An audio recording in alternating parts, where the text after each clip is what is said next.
Wala ka pang product o wala ka pang free sample, hindi yan dahilan para hindi ka kumita as affiliate. Kung beginner po kayo at wala kayong hawak na product, ito yung sekreto. Gamitin mo yung meron ka sa bahay.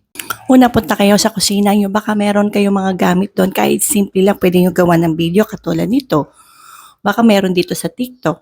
Hanapin nyo yung product na yon, pwede nyo to gawa ng video. Lagyan ng kutsara, ayan, pati yung mga kutsara nga namin, dito ko rin yan ng video, hindi ko pa nagagawa nito ng video.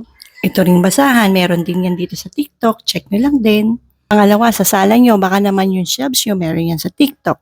Itong sofa cover nyo, meron din sa TikTok. Or pumunta din kayo sa inyong banyo.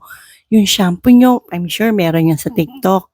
At yung mga sabon na ginagamit nyo, yung lalagyan nyo ng toothbrush, pwede nyo yung gamitin. Yung mga simpleng bagay na ginagamit natin sa bahay, pwede natin gawa ng video. Kung nakagawa ka na ng video, hanapin mo yung kaparehong product dito sa TikTok shop.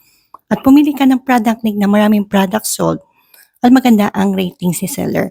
Hindi yung basta-basta malaki yung commission mo, no? Importante rin na magiging happy yung mga mag-check out sa yellow basket mo. Hindi kailangan perfect ang video, hindi rin kailangan branded. Ang mahalaga ay real life na gamit mo at honest na video. I hope nakatulong. Yun lang.